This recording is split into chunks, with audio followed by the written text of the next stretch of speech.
Bandeko boyebi eza na makambo moko na utaki koyela bino na yebisi bino que Paul Kagame akomi na suka. Eza na documentaire moko ou ba américain ba uti ko bimisa na monaki mingi batu bino boyebi ba congolais bazana bazala kondire na yebi tendengini na koyo ko qualifier yango.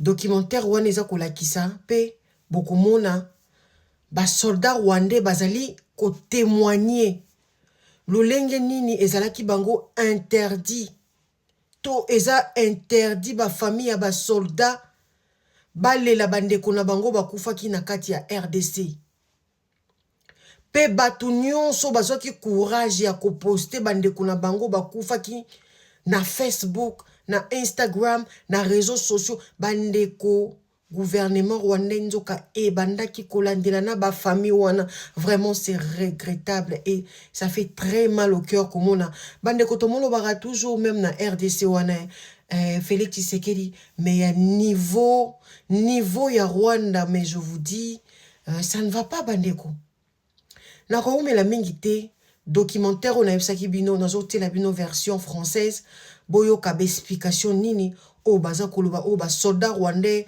ba Sibir na mabele ya RDC bandeko bolanda. Et l'identification des systèmes d'armes rwandais, il les faisait passer chaque nuit de part et d'autre de la frontière vers le Rwanda. Les forces de défense rwandaises, RDF, retiraient les corps des soldats rwandais morts du champ de bataille. Et lorsqu'ils ne le pouvaient pas, ils les dépouillaient de toutes pièces d'identité et d'insignes. Malgré ces mesures, le nombre croissant de morts devient de plus en plus difficile à dissimuler. À l'aide d'images satellites, nous avons compté un à un les sites funéraires dans ce cimetière militaire rwandais. Depuis 2021, le cimetière s'est agrandi de plus de 900 tombes. La plus forte augmentation a eu lieu entre la fin 2023 et le début 2024. Durant cette période, l'armée congolaise a mené une vague d'attaques de drones à l'intérieur de ses propres frontières. Il y a eu tellement de pertes rwandaises qu'ils ont failli perdre la guerre. Cette frappe de janvier 2024 a détruit une base des RDF et un dépôt de munitions près du village congolais de Kiwanja. L'attaque a tué des officiers rwandais qui formaient des recrues du M23. Un porte-parole du gouvernement a refusé de répondre à nos questions sur les pertes rwandaises, mais a déclaré que notre reportage sur leur cimetière militaire n'a, je cite, aucun fondement dans la réalité. NBC News s'est entretenu avec un ancien membre de l'armée rwandaise qui a perdu des amis, des mentors et des membres de sa famille dans le conflit. Il nous a confié que leurs funérailles étaient strictement surveillées et contrôlées. Craignant des représailles du gouvernement, il a accepté de parler à NBC à condition de rester anonyme.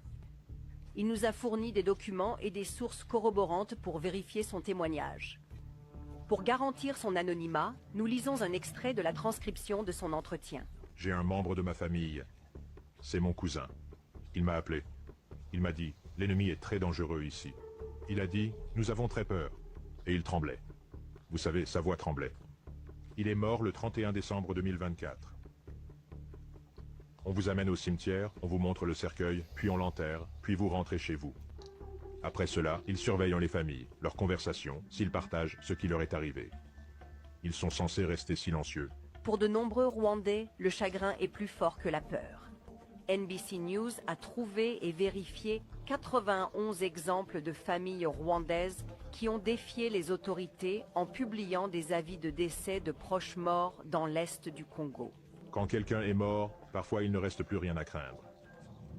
Ils n'ont plus rien à perdre. Près de